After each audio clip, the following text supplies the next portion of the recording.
You guys will be here for a little bit? Okay. Good evening. You are now part of our presentation, which is ELA, College and Career Readiness. My name is Joseph Downey, and I am with Pat Thompson. We are currently educators in Washington Township School District. I currently teach at Chestnut Ridge and at Bunker Hill. And I'm at Orchard Valley.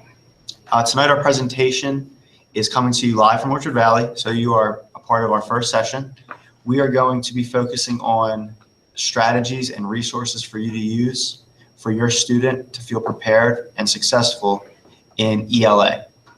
So to begin, I want to let you know that you have the option of texting in questions during this live recording, and we're going to be using a website called Poll Anywhere. And in a few seconds, you're going to see the number to text and the code. So at any point during this presentation, if you have a question or a comment or a suggestion, feel free to shoot us a text via the code. And that will be coming up as soon as we get the PowerPoint up. Thank you, and look forward to having you as our audience at home.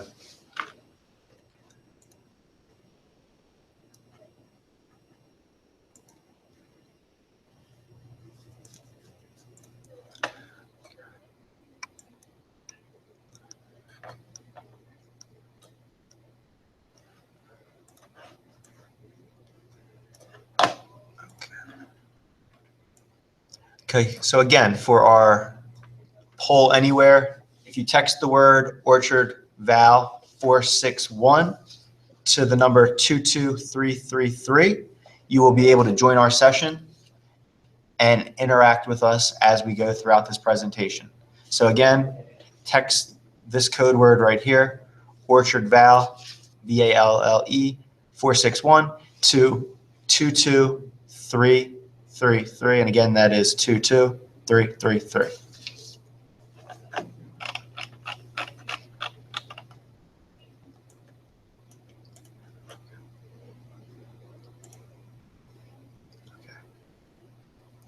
All right, so again, welcome again, Cyber Night 1, first one of the year. And our topic is going to be College and Career English Language Arts. So our presentation is going to focus on resources and strategies to help prepare your student and some resources and strategies for you to work on at home. So our agenda, first we're going to focus on what is college and career readiness. Then we're going to move into some online resources, especially for STAR. And our third topic, or topic area, are going to be strategies and tips for ELA. And at the end, we'll have a little session for questions and answers.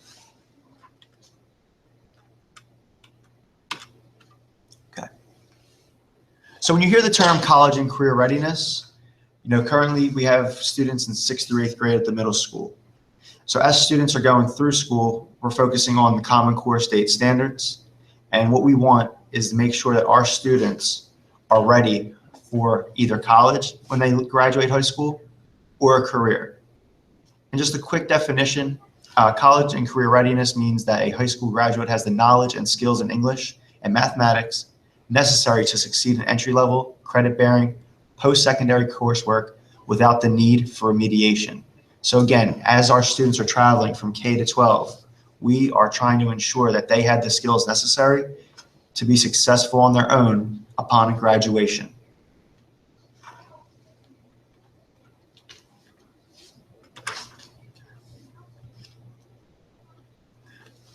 According to the Common Core state standards, students who are college and career ready, again, demonstrate the independence, they have strong content knowledge, they understand how to approach different audiences, tasks, purposes, and disciplines being different areas of content. So philosophy, English, maybe a foreign language. They're able to comprehend as well as critique, use evidence to support their answers, be proficient with technology and digital media, and understand other perspectives and cultures.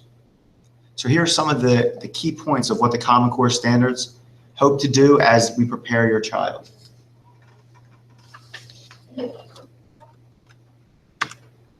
Okay. For any information about the standards whether that's for English language arts or mathematics. You can visit ccss.org, and you can click on the actual standards per grade level. So if you have any questions or if you're interested in learning more about the standards, this is going to be a great resource as a parent or guardian of a student.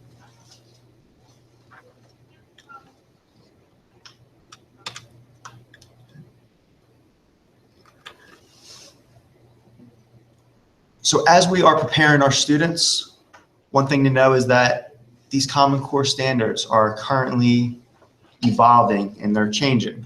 So by the year 2017, Common Core is going to look something more like the New Jersey state standards, will be a little bit more unique to what our students need in our state. Now, the only things that changes is language, but the skills that we're focusing on in school remain the same.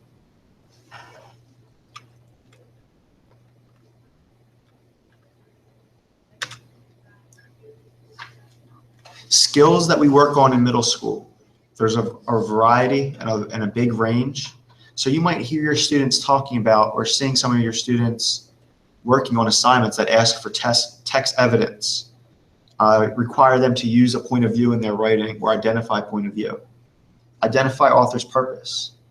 And again, tonight we hope to give you resources that will help you and your student become successful with identifying and mastering these skills throughout the school year.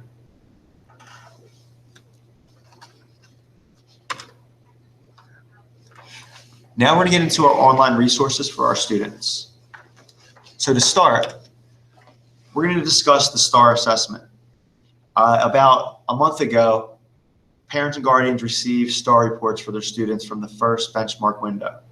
What STAR is, it's a standardized assessment given 3 times a year, and we administer that in the fall, the winter, and the spring. What we're attempting to assess is our students' ability in math and reading to see where they are in regards to the standards on grade. As a parent, you saw a breakdown of scores, and below is just a sample report that came from Renaissance, the website that administers STAR. So I'll go over a couple of the areas that are really important to know as we focus on our students' abilities. So STAR, again, it is an assessment for student ability. It's given 3 times a year. The first benchmark is right at the beginning of the school year when students are coming back. It's usually the first month. STAR is a timed test, and sometimes that does factor into student scores. So what we want to look at is certain key points of STAR testing. The first is percentile rank, and this is a score that was on your parent report that you received. Percentile rank is how our students performed nationally. So 1 would be the lowest score, up to 99 percentile, which would be the highest score. So students who are scoring closer to 40% or above are usually in the mid-range, and closer to 99% are in the higher range, as well as students below 40% are typically scoring at a lower range. The instructional reading level is the level in which our students can achieve 80% proficiency comprehending material with assistance. So this is a level that our teachers use to really focus on where to differentiate or change instruction for our students. One of the biggest key factors of this IRL on the STAR for our students is recognizing vocabulary words. So a big portion of STAR, half of it is vocabulary, then there's another section with reading passages. And this is where they're really focusing on our students' ability to identify words in context. And lastly, a score that was on the parent report was zone of proximal development. This is a range where our students feel comfortable, where it could be a little bit easier towards the lower number side and a little bit harder towards the higher number side. But this is a great way to identify reading materials for our students based on their comfort level and their ability. Below, you'll see more info and a parent guide about STAR assessments if you follow that link. And again, after this presentation, this link or this presentation will be accessible to you online, so you will have access to all the materials and resources throughout this presentation. So as a parent or guardian, we have our students here. What do we do now with these STAR scores? The biggest thing this year really is a push for independent reading. And one great resource to use with your STAR report is AR Bookfinder. ARBookfind.com asks for the numbers that are on the STAR reports that went home. So to find a student book or an independent book around your student's level, you can use the Zone of Proximal Development, the ZPD, or you can use the Instructional Reading level. These two different levels will help you to pick a book that is appropriate for your student. This website, as well as when you get time to use, is great for, there's ways to filter out student interests, levels of interest, different materials, fiction or nonfiction.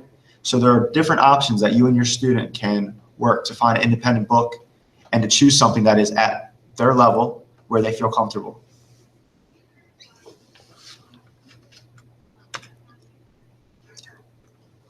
The following website, AR Home Connect, is another great resource that correlates with STAR and AR Bookfind. Here you can see the AR test that your students have your students have taken throughout the school year. You can see an interactive library of books that they've read, so you get an idea of what they're interested in. And again, using AR Bookfind, you'll be able to pick books that are related to your student's interest level and ability level. And as soon as this presentation is available to you, you can use that link, and you have your option of signing in with your student's AR username, which is first initial, and then the first four of their last name, and their lunch pin. And again, your students can help assist you because they are all very familiar with using AR and STAR.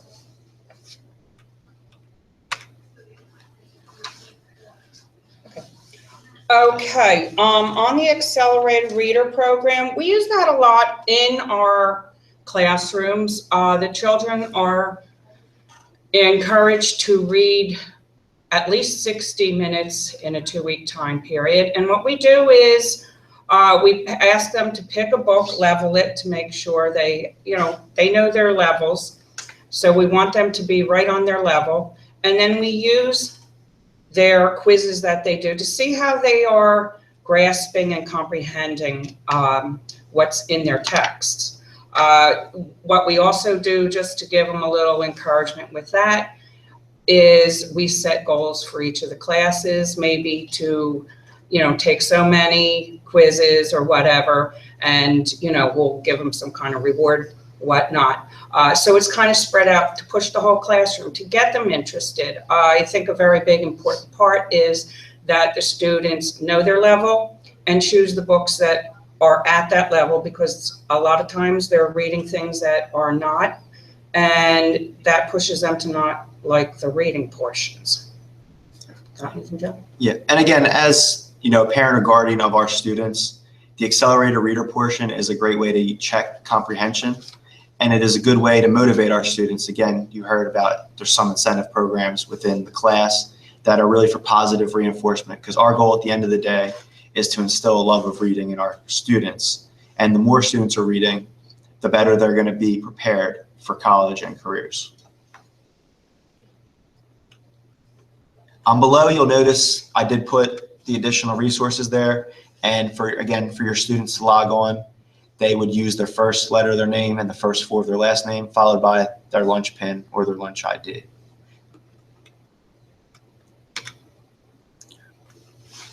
Study Island is another great web-based resource that is focused on the standards.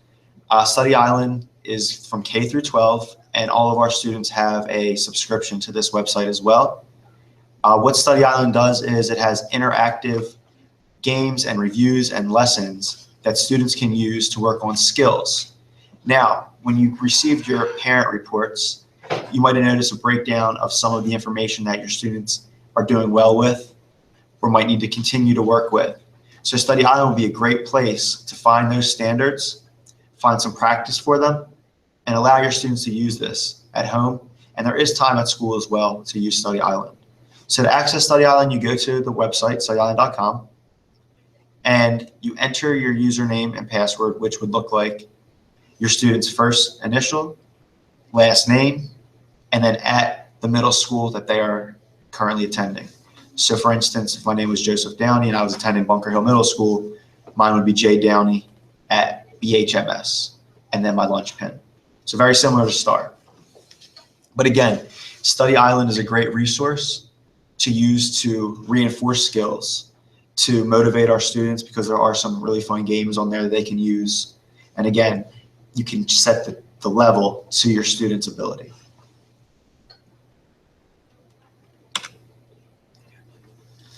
A really big addition to this school year is Newsela.com. This is a website that is host to over 1,000 articles, all nonfiction and informational texts that vary based on student reading level. So from the beginning of the school year, our students have been using this website, reading articles, nonfiction, and based on how they perform on the quizzes, they're able to get an independent reading level from Newsela, which tries to tailor the reading instruction to fit their needs.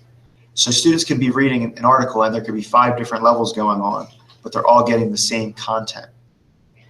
Every student has access to Newsela, and it's currently being implemented in different subject areas such as English language arts, science, social studies, a lot of the tech classes, as well as phys ed and health. So this is really a great way for your student not only to get reading in, but to interact with informational texts and current events. And again, if your student has a certain interest, Newsela has hundreds of articles that can be filtered through based off of interest. Now, Pat, you also use Newsela in your classroom? Yes, I have all 3 grade levels I'm involved in, 6, 7, and 8. And in each grade level, we do use the Newsela. We'll set goals for them on this too. One of our grade levels, we have a thing where we tell them within a certain time period, like a month or whatever, they have 10 articles to do. 5 articles are teacher picked. We give them, there's a bunch of them up there, they can pick any of those, and 5 are of their choice so that they can have some input into it and what their interests are. And then what we do is there are 2 parts of an assessment that they do have on Newsela with all their articles. One part is a minimal, I think there's like 4 questions, and it's multiple choice. What we have them do is do that. But if it's the teacher-prone article, we have them do, there's another part of the assessment, which is a little essay, just a little paragraph to help explain and pull context from the article. So we can see the article's right there.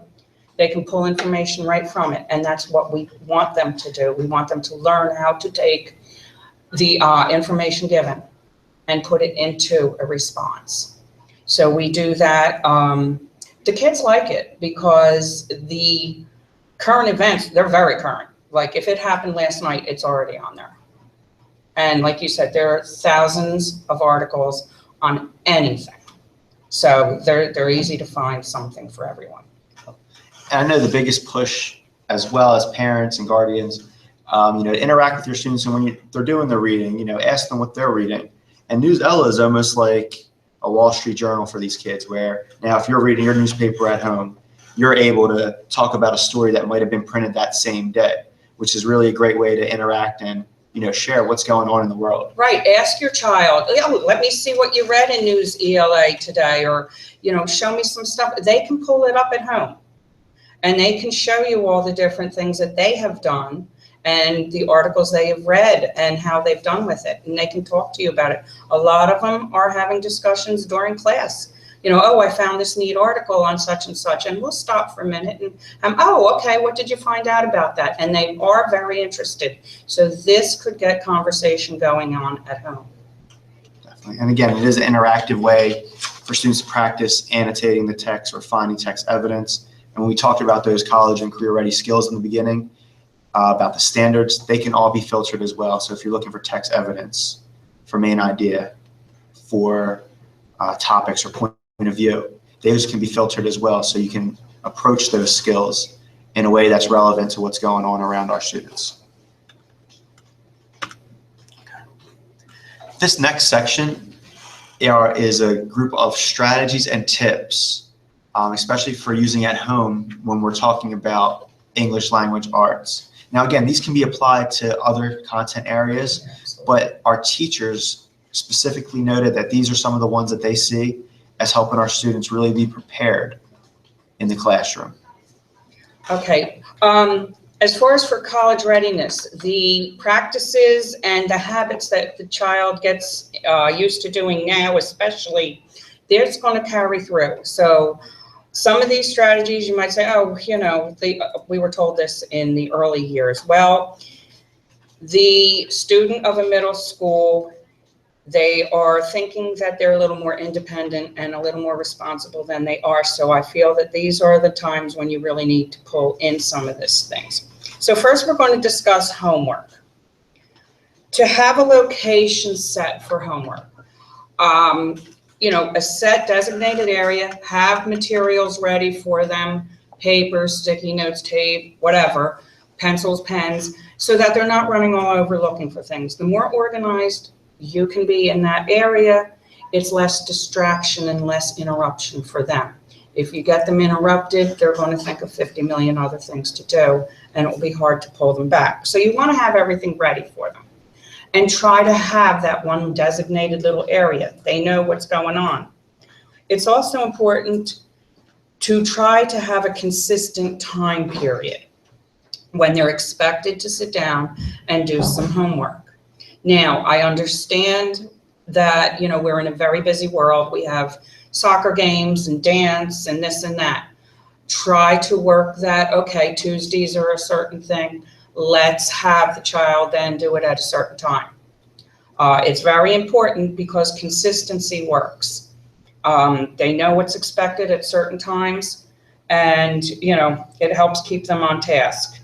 Now, on the subject of having appointments, having soccer, having his little sister's dance recital, whatever. We've heard all these excuses of why they can't do things. These are prime times where bring a book to read. You can sit in the car, that little travel time. They could go over vocabulary if they have flashcards, which I will talk about. Bring a book. They can sit and read a book a little bit. They can maybe even answer a few questions on something. This is lost time. If you're in a doctor's office, we all know we have to wait for a while in the waiting room. Perfect time for reading, for doing maybe a small assignment, looking over those flashcards for the vocabulary, because again, vocabulary is very, very important. That's the start of the comprehension of what they're reading. Let's see. So the homework is important. Now, if you want to, and this is another thing, the children think that they're independent, and a lot of them do not want mom or dad or caregiver to, you know, oh, you don't have to see my assignment book. Well, there's a solution to that. It's called Power School, and it's also the teachers' pages. Teachers post the homework on their teachers' pages. You can check on that to see what your student is supposed to be doing. You can also check on Power School in the gradebook to see, is my child handing in the assignments? You can do it at any time. They don't even have to see you doing it. So therefore, you know, if you want to check on them, but you don't want them thinking you're hounding them all the time, there's the perfect way. Okay? It's very important because we don't want them to get too far behind. The homework, the purpose of homework is to let them show us that independently they can do what we've taught them and take the knowledge from that day and, you know, the day before if we're building on something, and they can put it to use without us sitting there over them, telling them step by step. We've done that during class time. We've done the group work. We've showed them. We've modeled it for them. Now it's their time to show us without us sitting over them how they can handle it. So that is the purpose of homework. It's not just busy work. Okay, so that's an important thing to keep them on task with that. And then I'm just, you know, to reiterate, I think the biggest thing too is that, setting the routine. When students have somewhere they know where they can get the homework done, in a place where they're not going to be distracted and they feel comfortable, that's really what we try to instill in the classroom as well when we're building our routines. So to do something at home where a student knows, hey, I go here and I complete my assignment, they'll start to become more independent. And again, use Power School as a tool. Way to start a conversation with teachers as well. So if you have any questions, reach out to your child's teacher and ask, what's going on for an assignment, or where can what can we do to help you and your student? Because we know this is a teamwork effort right here. We're here for our student and you're here for your student. We want to see them successful. Right. Okay, now another part, another part with the homework also is organizing and prioritizing, because a lot of times the student may start something and just either, well, I don't have to do this for 3 days. Next thing you know, they forgot about it. Or, well, I have this that's due in 2 days, that's due in 4 days, I have to do something else. And they get overwhelmed because they are still children. They need to have, maybe you can sit down with them and say, okay, here's how you prioritize. What do you have? When's it due? Check on them. Give them a little calendar. They all have agenda books, which are calendars also. You can use that. Break down the assignments. If they have 3 days to do something, well, sometimes they're overwhelmed if they have to do it all in one sitting. So here's a great way. Oh, you have 3 nights to do it. Let's break these pieces down into sections. Okay, this other thing here, you've got 2 weeks to do it. Well, let's not wait till that last night. Let's break that down. The time that you spend to help them and show them how, they will catch on quickly. And because remember, we're trying to get them college ready. By the time they're in high school, they're going to need to prioritize and know how to do these things too. And it's too easy to say, I'll do it tomorrow, I'll do it tomorrow. A lot of kids have, a small attention span there. So break it up smaller. They'll probably be able to hone in on things a little bit stronger than if it's only in a smaller segment. So that is a big important thing to prioritize. So you look at the due dates and things. Use dots, color dots for what needs to. Any kind of system, a lot of kids can like that, where they have color dots, they know what they mean and when they have to do something or what subject it is related to. It helps them a lot. Check their assignments a little bit.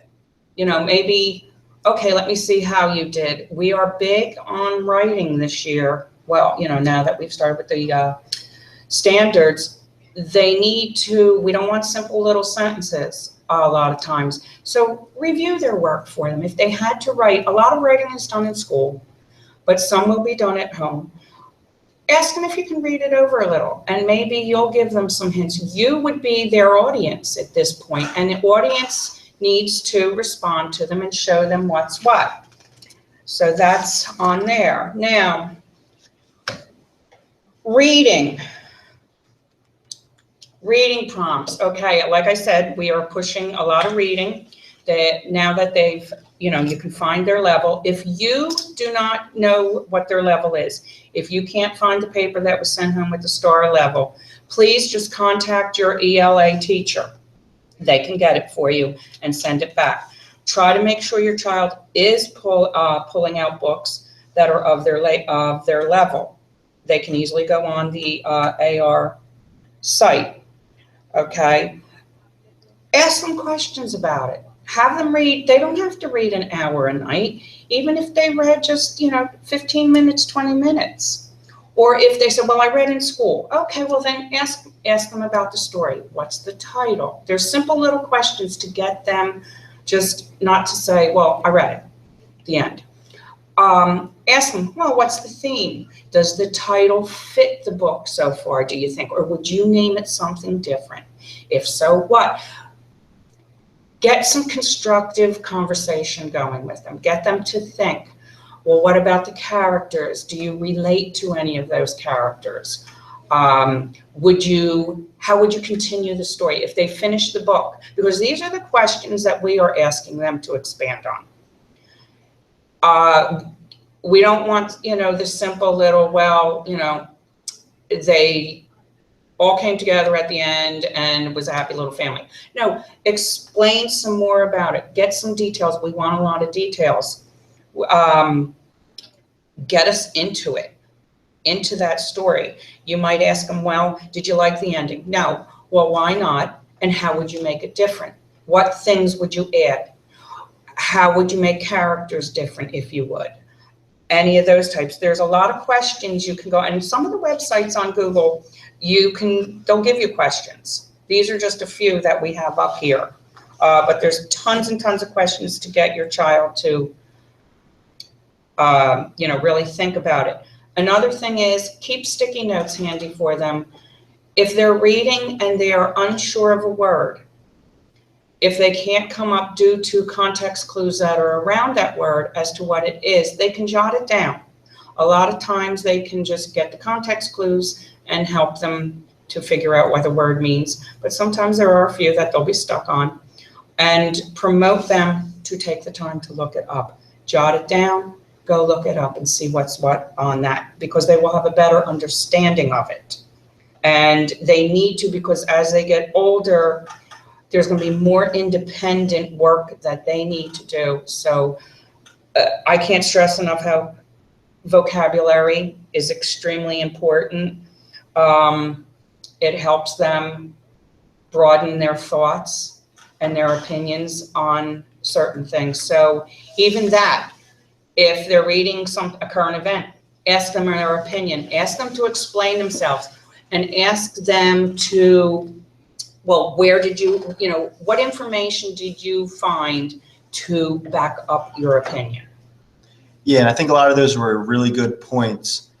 We just got a question in from our Poll Anywhere, and our viewer asked, when should I use these prompts and with what type of text? And these were, again, just some generic ones, but for a fiction text or a nonfiction text, these would be great ways for you just to start the conversation with your student. A lot of times when we're talking about comprehension, the more that the students, are thinking about what they're reading and asking themselves these questions is where we're really to get that deeper level thinking. And the more that they do it and the more they're used to doing it, it becomes a routine. And again, that's how our readers become better. When we talk about getting to choose your own books, think about these questions when they're choosing their books. If it seems that the students have a good grasp with most of these, then it's probably a book that is going to be on their level or appropriate for that student. So again, that was a great question. Thank you very much. And also, I just want to add something to that. We don't have to even use these just for text. You're driving in the car, the news is on the radio or whatever, or maybe you heard something or the child heard something, and you start a conversation about it. And what did you think about it? Why do you think? This gets a conversation going.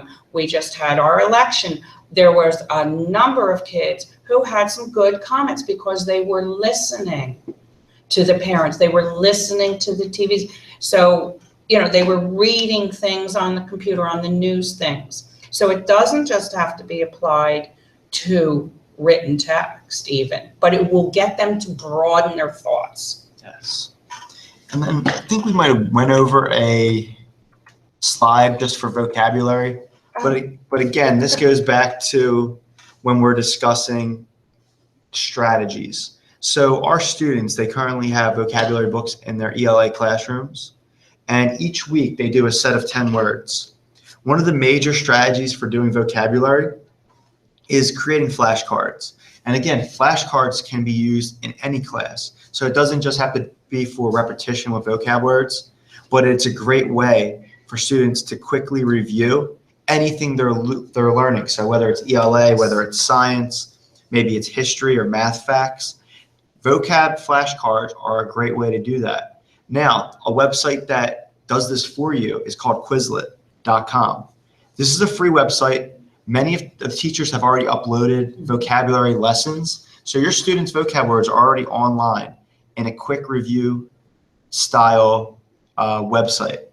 And when your student goes on, they can play a game for review. They can create their own flashcards. Yeah, they can create their own flashcards. So after maybe a student learned a word in a different way, they could go on, maybe make their own definition. You can put pictures next to the words, which again, the more that the student's using this vocab word and the more exposure they have and associations they can make, the better chance not only they're going to get a good grade on the test, but they're going to take this word and they're going to own this word forever. And again, that's the goal. So now when they're reading their books, they see these words, their comprehension goes up. So, And try to use, if you have access, which you should, to their vocab words, try to use them in some kind of conversation with them. Or even if somebody says something, maybe you weren't having a conversation, but somebody does, point it out to them that, yes, look, we do use this in everyday life. The flashcards, research has shown that using flashcards is a positive and it's very effective because you are not only, the child is looking at the word, they are then writing it down. They are then writing the definition. So they're having access to that word multiple times just in making the flashcards. And again, it's an easy little thing to carry around. They have a doctor's appointment, you're sitting in the waiting room, flashcards.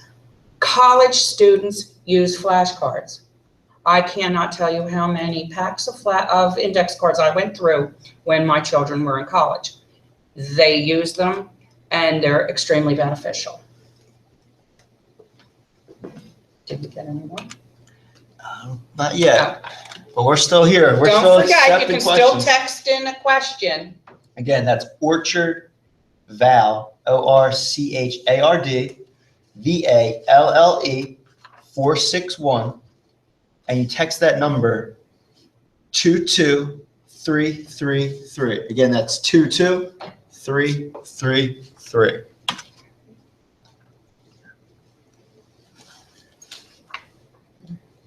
Okay, these are some parts things that we need to have them ready for with college. They need to learn about narratives. We work on this all the time with writing. We give them examples, and then we have them take the time to write them. We use a lot of informational or explanatory writing. We give them plenty of examples. We go over them, we discuss them, we pull them apart. And we have rubrics for them of what they're expected to do. And this is what they work on. We also work on argumentative or opinion writing. Especially with the opinion, we want them to cite information that they pull from articles. So they need to know how to cite it and to back up their opinions. A lot of times with the argument or opinion type of writing, we ask them for however many ideas they have, they need to have 3 pieces of information or data to go with it to help back them up. But all of this information they need when they're writing, they need to be very explicit, very thorough, cite different references and resources, and it's all available on a lot of these websites. And again, for this writing, you'll see a visual. And this can be turned into a checklist. So if your student is doing one of these 3 types of writing, which again, with this year, with our merger of English Language Arts, which was reading and writing, into one class, we have really been pushing everyday ELA in all the classrooms. So your students are doing more writing in social studies, in science, in electives. Yeah, a foreign language they push the ELA every day. Yeah, so it's really a huge initiative. And again, so our students are seeing these terms: informational text, opinion, or argumentative, narrative. So you can look at some of these ideas of, what the text might look like. And this could be a way for your student and yourself to check over the writing. So, for a narrative, did it contain characters and settings? Maybe was the point of view where it was supposed to be? Did it mimic what the characters in the story used for point of view from who was telling the story? Did it use dialogue? And that could be a quick way to just check in with your student. When we talk about our writing, one of the biggest steps and probably the most important is the plan. With anything, making a plan first always helps to ensure that you're set up for success. And of course, along the way, you can modify your plan. So the biggest thing I try to focus on in the classroom is making sure my students are brainstorming or doing pre-writes before we get into the actual writing piece. What you see in front of you is a mind map, which is a visual, and it's just an example of a graphic organizer. It's a way for students to put their subject in the middle and base some ideas or surround their ideas around it. So this is a good way for students who are very visual learners to organize information. Again, this is a graphic organizer. Below, you'll see a link for other graphic organizers that might fit the writing assignment that your student is choosing to do.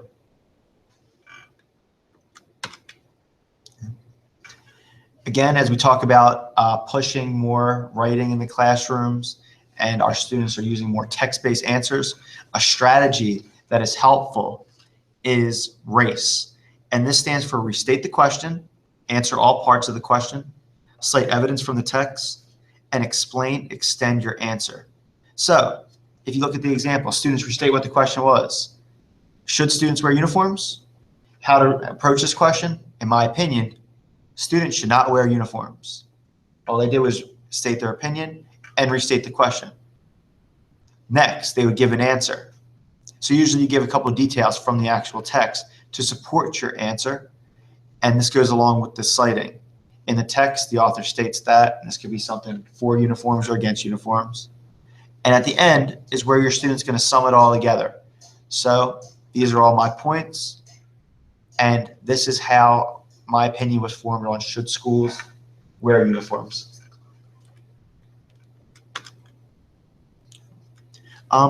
In front of you are now 5 strategies or basic pieces of feedback that you can use to engage in a conversation with your student about their writing. When you talk about students, when we want to see them really be successful with writing, we want to make sure that they know that they have an audience. When students know that someone is going to read their work other than a teacher, maybe a peer, a parent, a friend, or another classmate, students tend to really excel in their writing and attempt to go beyond what they are asked for.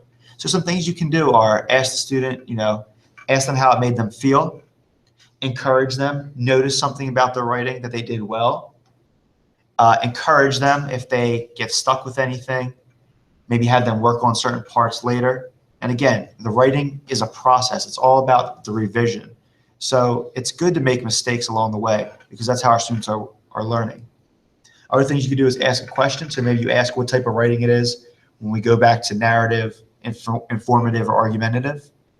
And maybe yourself bring in a personal connection to the topic that they're doing. So anything that shows that you're interested and invested in your students' work, you're going to see a better product. Okay. And again, just like with reading, when we stress about reading for a certain amount of time each day, reading and writing, it's all about stamina. So when you think about marathon runners, you think about athletes, they have to build up their stamina over time. And same thing applies to reading and writing. So some cool things to do with your family, and that any family can try to attempt, or I can't say everybody's able to do some of these things, but some things you could try to do is add writing to your family's daily routine. Show your student, writing applies to real life. We don't just want to give them a grade for everything, but the more students write, the better they'll be, especially, and they'll excel with college and in the career. Make sure that, again, there's somewhere that students can focus in a nice writing space. We gave that tip when we talked about homework earlier. Go back to encouraging your students writing for a variety of purposes. Maybe your students like to write poems. Maybe they like to write about their day in a journal style way. Or maybe they like writing a letter to a family member or a friend. Okay, these are great ways to encourage our students to incorporate writing every day. And I would say, please, encourage your child to keep a journal. Just a simple journal. They can write anything they want in it. Express their feelings in it. I know years ago we used to do a thing with our students where they had like 5 minutes in the beginning of the class, and they could write any thoughts. You know, maybe they had a bad night last night or whatever, and they can express themselves. And I, as the teacher, would periodically just answer them back on something, or maybe promote with a question to get them to talk more about whatever, you know, or even if something was good, it was their choice.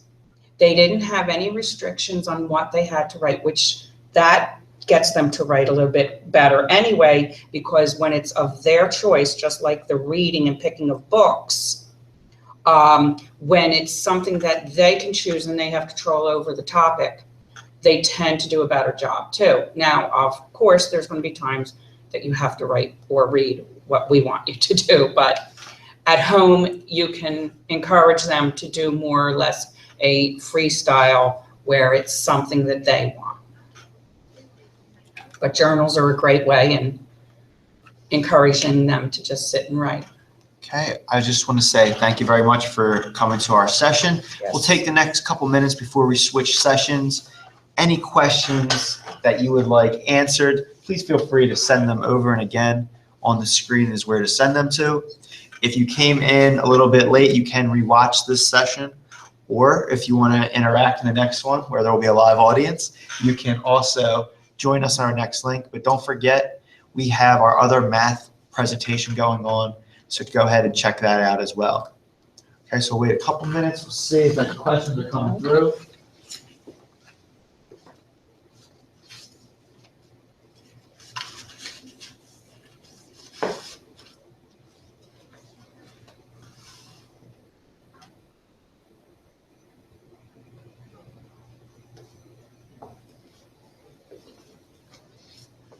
All right, so it looks like this question was about homework that came in. It says, what resources does the school offer for homework completion at school? Yeah, so a couple of really big clubs and that are really helpful, where there are actual teachers at, are the homework clubs. And they have that by grade level, just so to be clear, so that 6th grade teachers are doing what 6th grade because they're familiar with it in things like that. Yeah, so your student is by grade level, so they're with their peers and a teacher from their grade level. And it's a great way to get homework done in a really productive environment. And again, so if your student has homework, they could stay after school. They just have to fill out the permission slip. Yep. So again, I would check. Sorry. No, you're fine. I would check in with your school main office just to find out the information about which day your student's homework club is or prep club is. And, you know, feel free to contact parents, or I'm sorry, feel free to contact teachers as well about any additional support that they can give or anything that they can give insight on. Because again, your teachers are there every day with your student, so they can really help give that insight.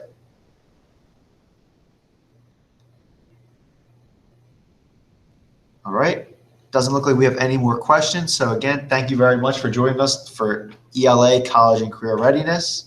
And we hope to broadcast to you another time. Thank you. Guys, gotta pause this. All right. Are they still doing Bye.